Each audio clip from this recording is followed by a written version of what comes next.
From the streets of the Hamptons, piece of the mansion. I've been on the mission, take the knowledge for ransom. Had to free my mind, get a little expansion.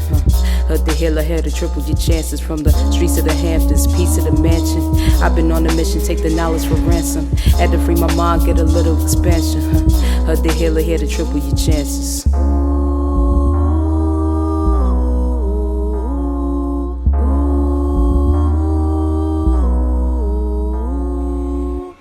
All right, so welcome to the Hood the Healer show number 7. I'm pretty sure I'm starting to lose count. We we're down a co-host tonight. Truth was having some technical difficulties, so it's gonna just be me and Dr. Claudia Marshall. She's a very talented woman. I heard her giving some insight in the clubhouse chat. So we connected and I had to bring her on here. She's going to give us some really dope information. Not only is she a therapist, but she's an educator. So she's really going to bring us some value.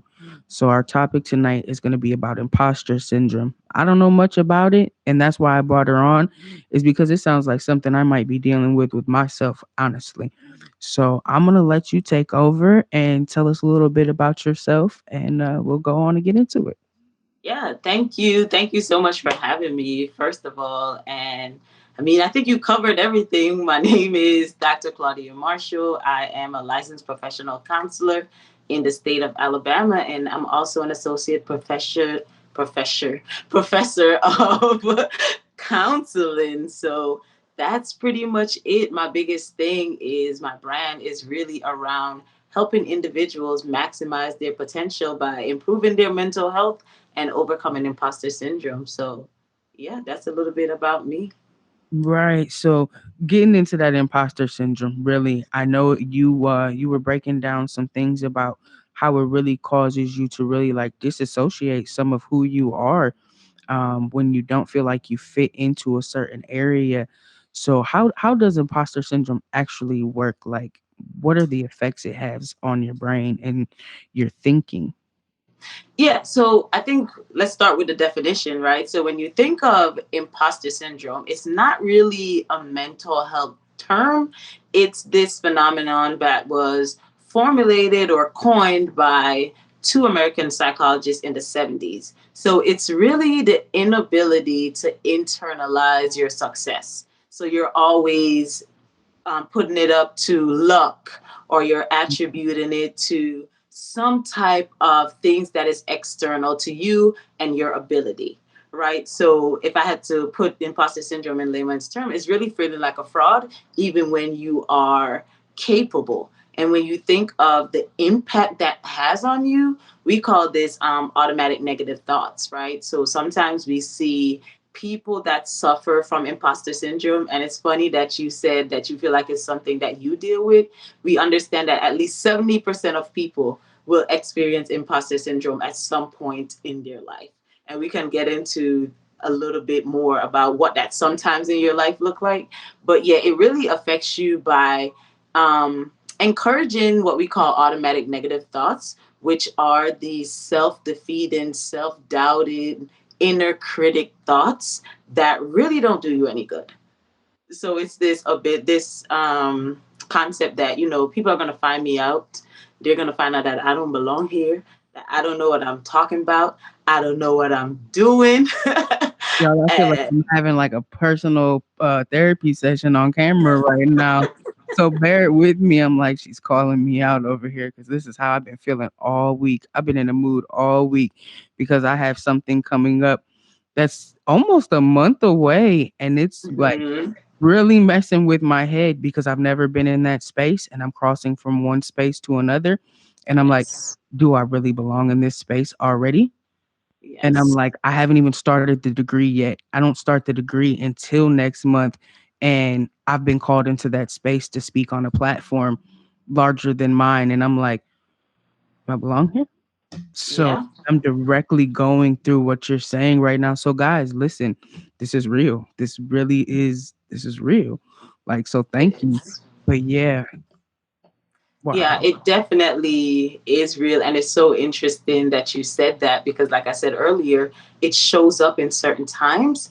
And how I like to frame it for the people that I work with, it really shows up when you're ready to level up, right? So you're talking about starting this new program and getting on this new journey. And here comes this imposter syndrome and those negative thoughts like, you don't deserve this, you're not worthy of this. When you go into that space and you open your mouth, they're going to know that you're a fraud. They're going to know that you're just pretending. They're going to know that you don't know what you're talking about.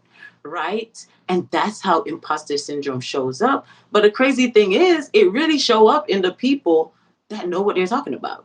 It shows up in the people that are deserving and that have earned what they're walking into. But those are the times when it shows up. If you're about to start this new graduate program, if you're about to go on this job interview, if you're about to get a promotion at your job, you just graduated and you're job searching, right? So every time you are looking to level up in life, that's when that imposter syndrome starts creeping in.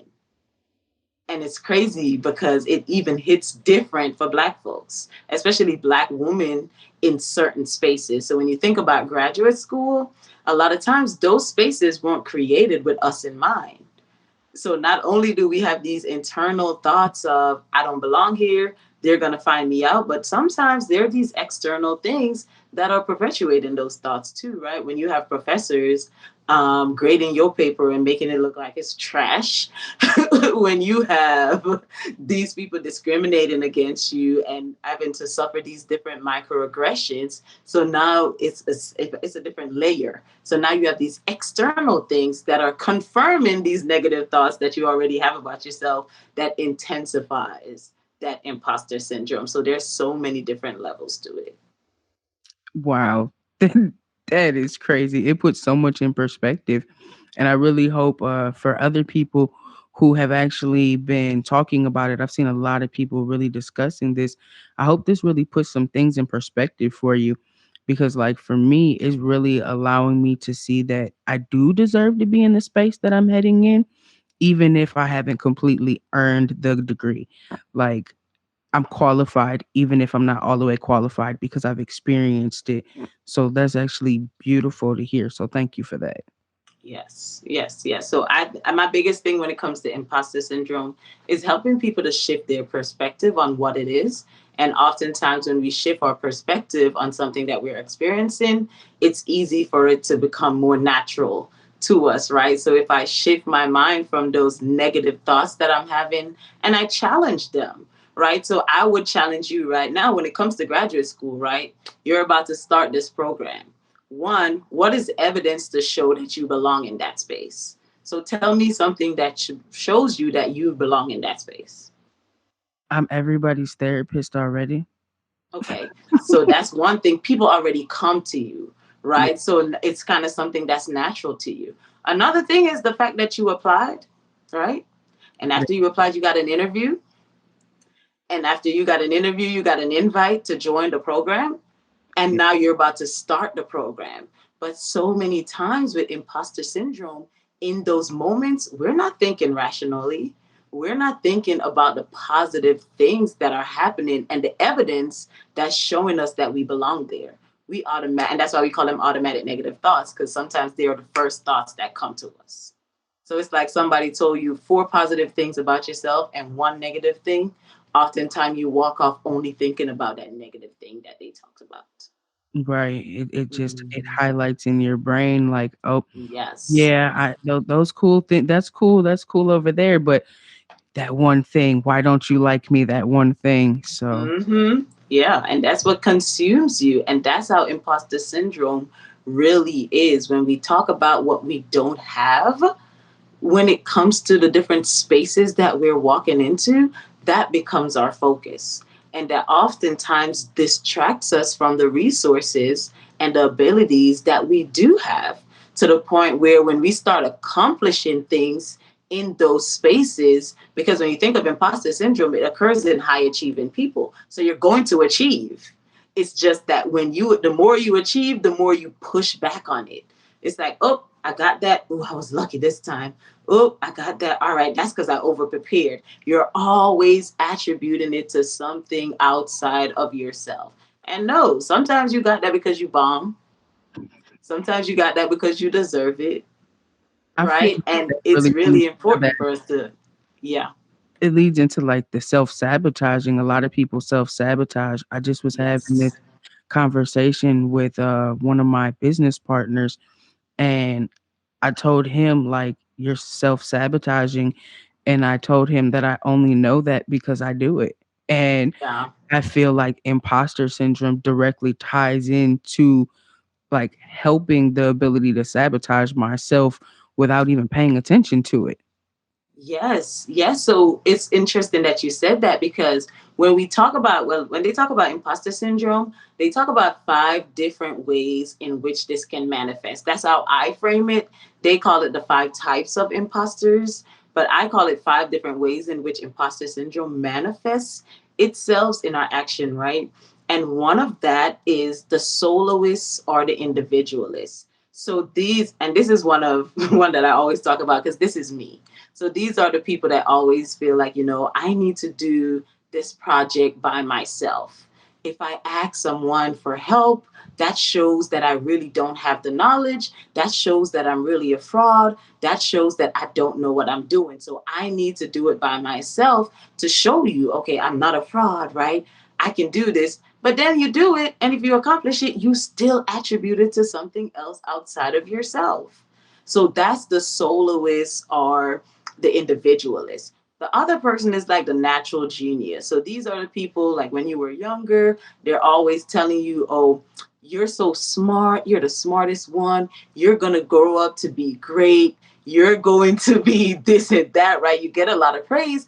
And oftentimes with the natural genius, they don't experience a lot of adversities at a young age because all these things come naturally to them. So when they encounter something that's hard the first time and they don't really accomplish it, guess what? They automatically think they're a failure, right? Because this is supposed to come easy. I'm supposed to do it the first time and it's supposed to be on point. If I don't get it right, I'm a failure. So that's the natural genius. And then you have the superwoman or superman. Again, that's one of mine. These are the people who are always chasing the next accomplishment, always ready for something. They have this I'll sleep when I'm dead mentality. You just have to keep grinding. You're juggling like 5, 10 different things at a time, and you have to do all of them right, right? You got to get it right. And that's exhausting. Even just thinking about it and talking about it, that's really exhausting. So those are three. And then you have the perfectionists. So these are the people that have that all or nothing mentality.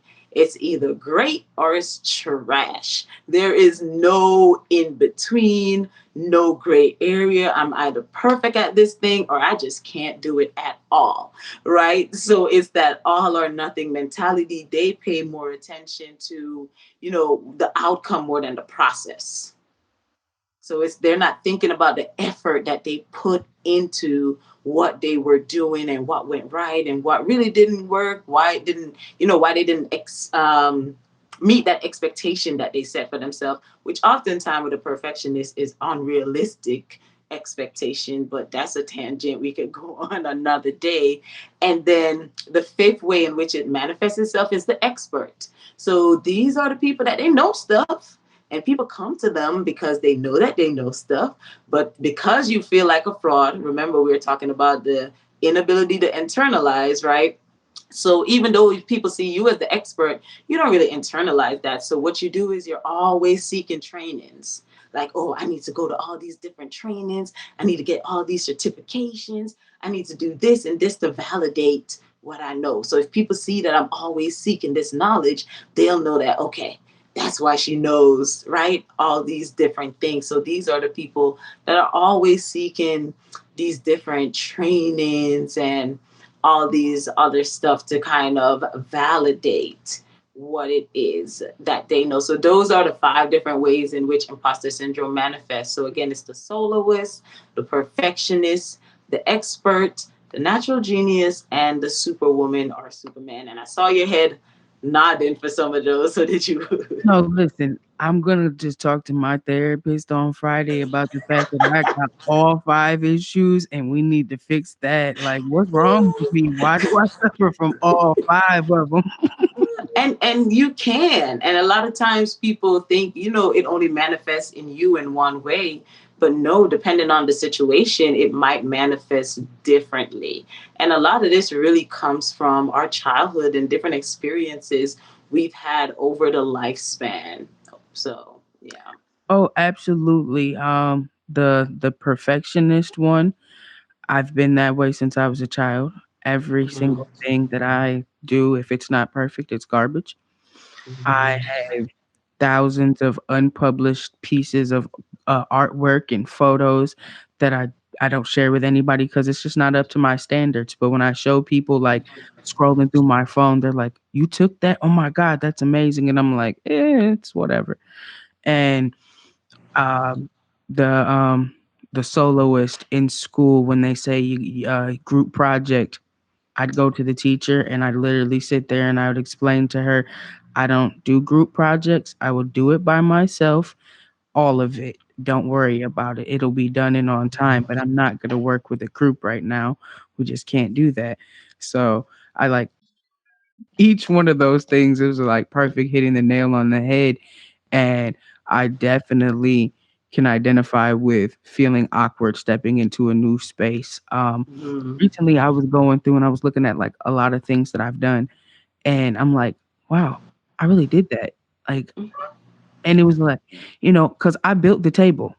I didn't sit down at Yes. somebody else's table. I built the table. It's my platform, nobody else's platform. And when I look at that, I forget. And it's just like, oh, yeah, I did this. I did this. Oh, another thing. I did this. And then when I really look at it, I'm like, oh, I did this. I actually did this. I created this for people. And sometimes it's like I forget what I'm doing is Mhm. actually impactful because I've been doing it so long.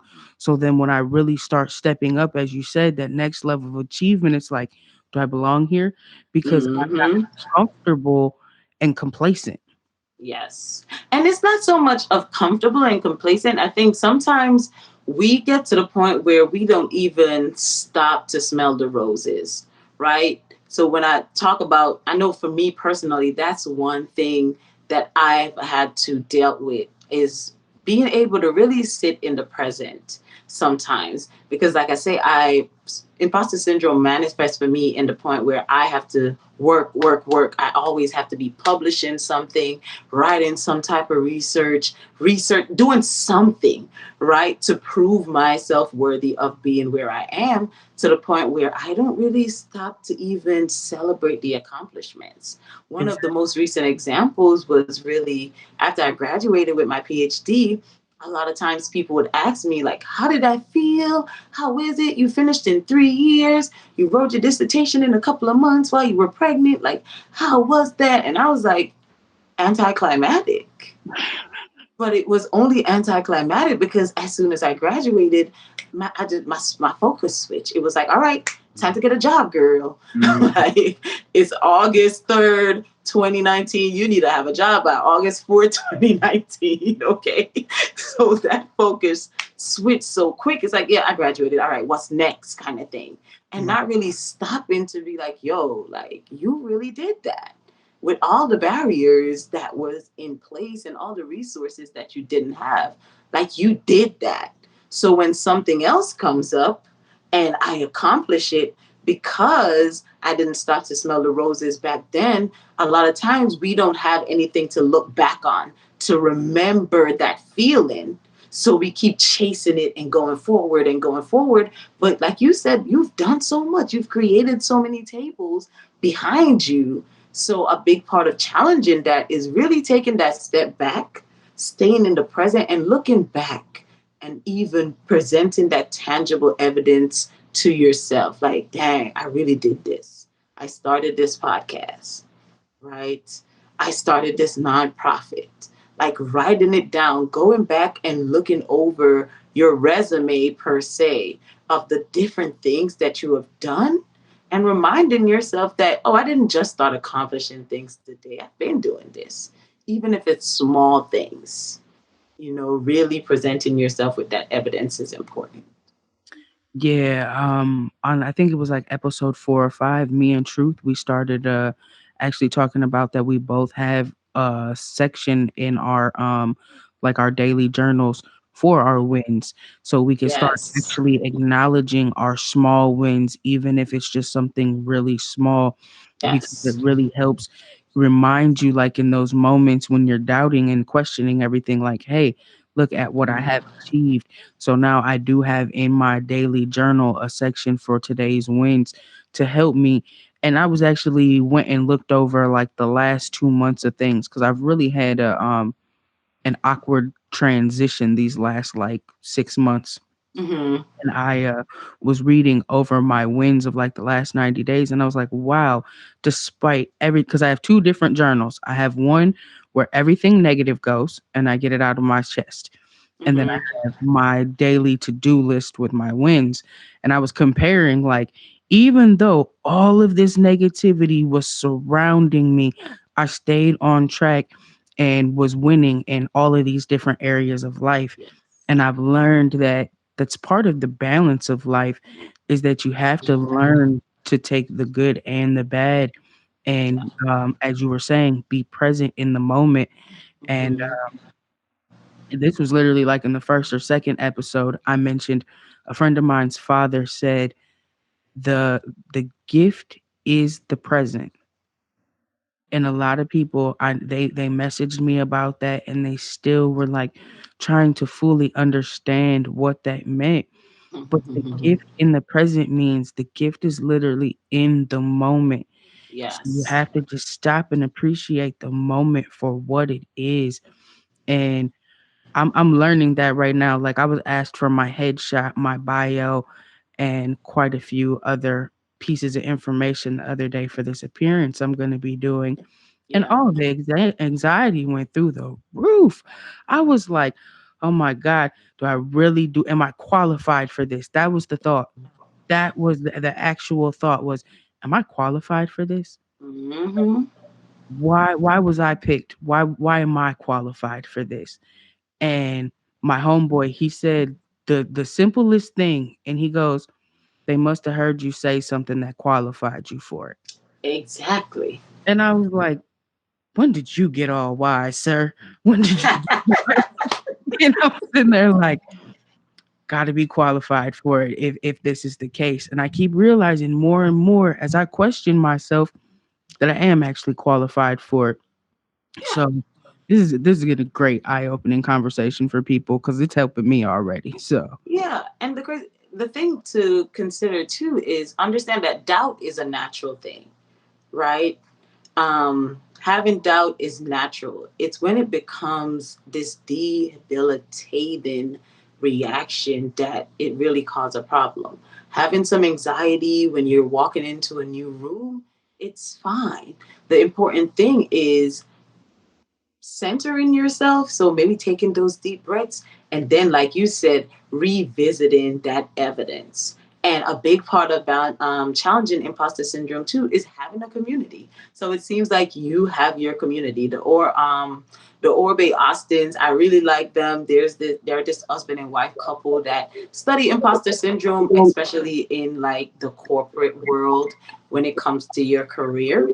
And I love how they talk about building your imposter syndrome team, right? So that's having a mentor, that's having a cheerleader, that's having that imposter checker. So that's basically what your friend did for you. They checked your imposter syndrome. They were like, yeah, they heard you say something that qualified you, right? And in that moment, it sparked something in you to say, oh yeah, maybe they did, right? So that helped you to challenge that automatic negative thought that you had in that moment. And oftentimes, when you don't have people to do that, one tip that I always give to people is when that automatic negative thought pops in your head, write it down. We all have phones. You have notes on your phone. If you got a pen and a paper, if you're home, write down the exact thought that you have, label it negative thought. or irrational thought or unhelpful thought, whatever language you want to use. And then I want you to reframe that thought with a more positive thought, a more helpful thought, a more rational thought. And it can be on the extremes, right? So this could be your negative thought might be the worst case, and your positive thought might be the best case. But then I want you to go even further and write the most realistic thing to happen, right? So when you think of your situation where you're about to be on this platform, that catastrophizing or worst case scenario might be, man, I'm gonna go up here and these people are gonna see that I'm a fraud because I'm gonna go up here and I'm gonna fumble and nothing is gonna go right. Right. So that might be the negative thought that you're having. And on the extreme, the other extreme of that, the best case scenario, you go up there, you kill it, you say everything right, they just think you're perfect, you know, everything that you're talking about, right? But then when you come to the most realistic thing to happen is that you're going to talk from your expertise, you're going to talk from what you're confident about talking about. You might mess up a little bit, then you might catch it and continue and finish, right? So those are three different thoughts. And with those three different thoughts, we go in with a different attitude and we act differently because I practice from a CBT perspective, which is cognitive behavioral therapy, which says that our thoughts aligns with our behaviors, which aligns with our actions. So if I have a negative thought and I'm thinking worst case scenario and I'm like, I'm just gonna bomb this, they're gonna see that I suck, I'm a fraud. My feeling might be anxiety. And that might be unchecked anxiety that really caused me to walk into that room fluttered. And then guess what? I might bomb for real. And now I take this as evidence to be true when it really stemmed from that negative thought that I did not check. Well, y'all, now I see why Truth's audio was messed up. It's because I needed a personal therapy session with him. Because the truth of it is, I actually suffer from anxiety, and Mhm. the fumbling of the words is the exact worry that I'm stressing because Yeah. that you can't rewind it and take it back once you say it. Hmm. And that's something Hmm. that I've never really, I don't put myself in those positions. Even this space right here, even though we record live, I'm fully in control of this. I've had weeks to prepare for this. I know everything. And in this situation, I'm not in control of the panel. You know, I don't Yeah. have any clue what questions are coming at me, what we're gonna talk about. Um, so I just know that the topic is supposed to be around mental health, and Hmm. that is very, very broad It topic. So it's like, is. what are we gonna do in that realm? I can't even prepare for it.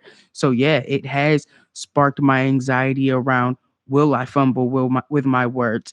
Is this Hmm. mental health topic even something I really like? Because you know, it's there's areas like, is this something that is really my area, or am I just gonna sit on this panel with very little to say because they're off on a side of this topic that I don't deal with? Yeah. Because you know, a lot of my stuff surrounds grief, PTSD, things like Hmm. that. So are we Hmm. gonna be over here, or are we gonna talk about imposter syndrome where I'm not qualified to talk about this? I Hmm. know I'm not qualified to talk about imposter syndrome because I'm still fighting it. So how am I qualified to talk about it? So those are like, Because you are fighting it. oh, So that reframing too, right? Being qualified for something doesn't really mean that it's something that you study. It can be something that you experience. So you're qualified to talk about your own experience. So that's why it's so important for us to reframe, shift our perspective, and really, like I say, think about all the different scenarios because we're oftentimes, always so drawn to the worst case scenario that we forget that there are other possibilities of how this thing could go, right? So, yeah, I definitely will challenge you to reframe those thoughts. When they pop up, you have a journal. Like I say, write down the automatic negative thought that you have, write down the best case scenario, and then write down the most realistic things to happen, right? And what that does is when you're in the moment and one of those scenarios come to play, you're already ready to check it.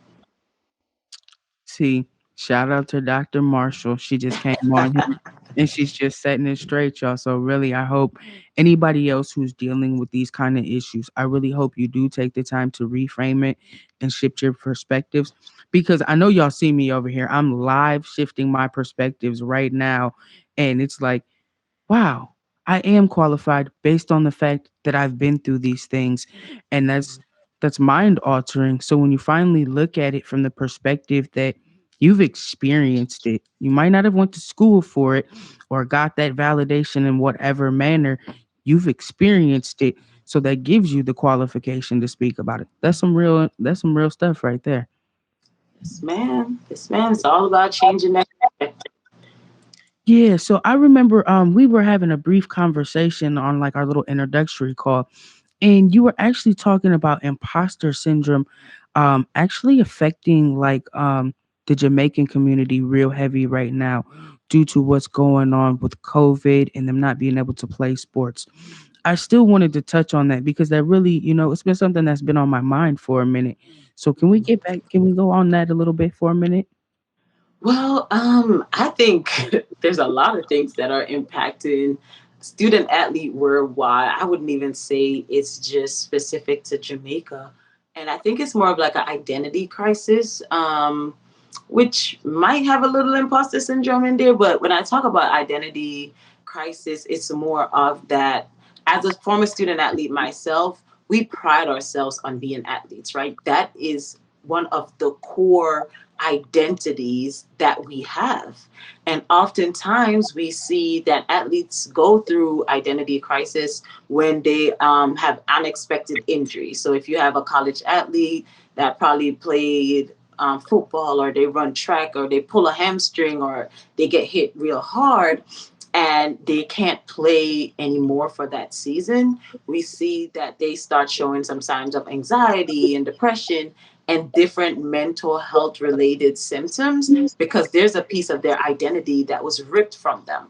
So while a lot of these student athletes haven't really been injured, their careers really came to a halt, like an unexpected halt, because of COVID-19. So I know here it was more of some sports being postponed, or it looking different from state to state, but island wide in Jamaica, like there was no sports. So last year they didn't have the boys and girls championship. And if anyone is familiar with track or Jamaican track and field, you know we love our track and field, right? And the boys and girls championship is really our national championship, our NCAA championship. And this is where these high school students are seen by local and international coaches. And a lot of them, especially the ones that are graduating, did not have that opportunity.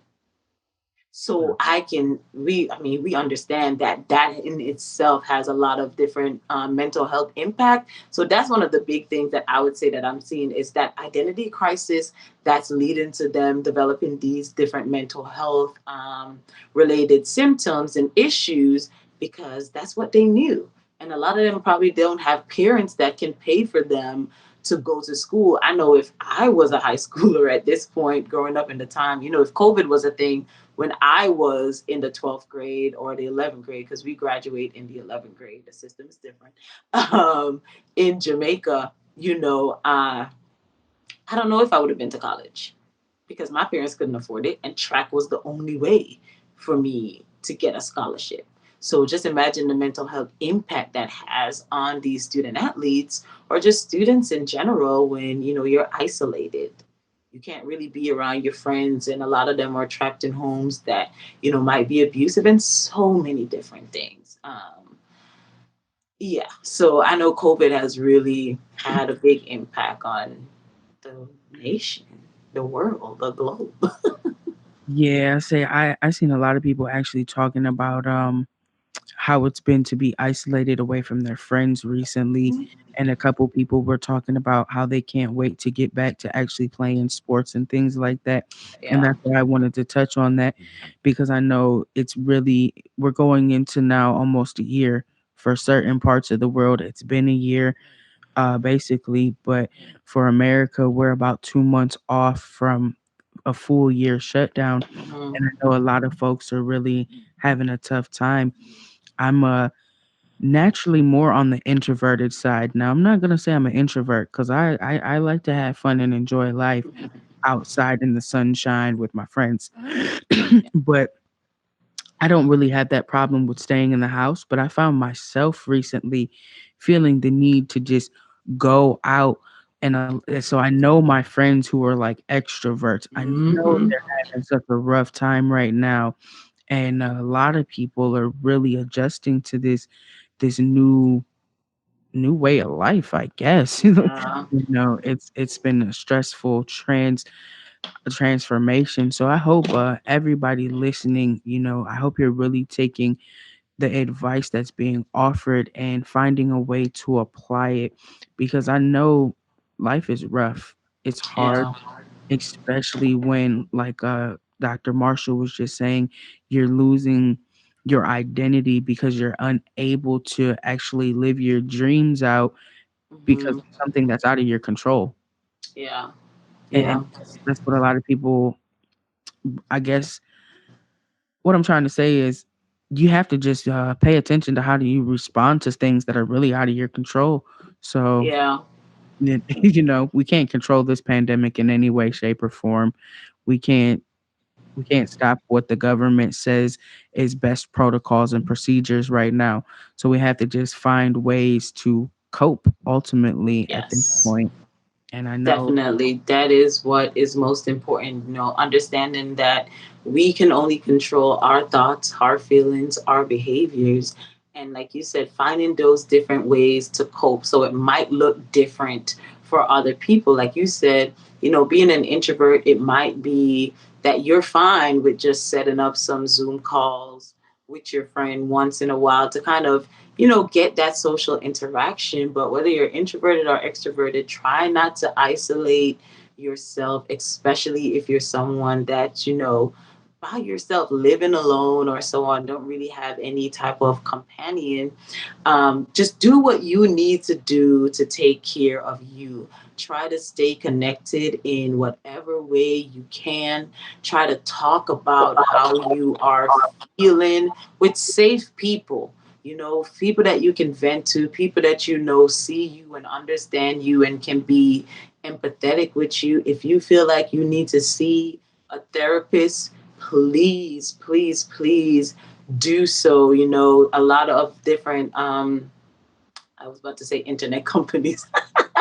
A lot of different insurance companies have waived the therapy fee if you are doing teletherapy. So you can call your insurance and see, you can call your job to see if they offer EAP sessions. Really find what it is that you need to stay sane, to stay connected, and to really deal with the different impact that COVID-19 is probably having on you and your lived experiences. oh, absolutely. For anybody who didn't catch it in the earlier part of the episode or any of the other episodes, I have a therapist. I Oh, love me too. her. I love her. She is a lifesaver. I was giving it to her this week. She was just looking at me through the camera like, "You've been doing good, and here you go. Look at you. No, you've had a stressed out week." But, it was all good stress. It's all good stress, just putting a little pressure on myself. So, but seriously, guys, it's okay to get a therapist. It Yes. really is. So, speaking of that, I want to talk about some of the services and things you offer. I know you said you help grad students with like their theses and things like that. So, let's Yes. tell everybody a little bit more about what you do outside of just being a educator and a therapist. Yeah, so outside of that, like you were saying, I do mental health coaching. So, mental health coaching is completely different from therapy. There is no diagnosis.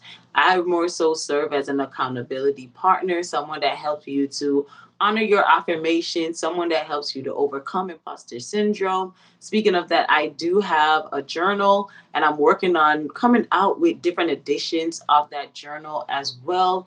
It's called I Belong Here, Challenging Imposter Syndrome Through Journaling. And what it is really a journal that gives you different prompts that help you to challenge imposter syndrome in real time. So before you go on that job interview, if you want to sit there and write through those prompts, you can do that. And then it gives you a free space to kind of write down your wins, to keep track of the different things that you have going on, and write down the lessons as well, right? Because we can learn from the lessons. I don't call them failures, I call them lessons.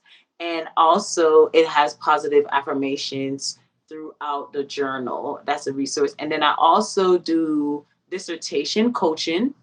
So, like I said, I did finish my PhD in 3 years. I wrote my dissertation in about 5, 6 months. I know a lot of people might be like, if they really know what a dissertation is. But like I said, I was suffering from that superwoman imposter syndrome, so I had to get it done. Um, and I also do SBSS consulting. So I help individuals working on their thesis or dissertation with the data analysis piece of them. I work from SBSS. I don't do R and all those other platforms. I do syntax, but yeah, I'm not really a big R fan. But yeah, so those are some of the other things that I do outside of being an assistant professional and a therapist. That's awesome.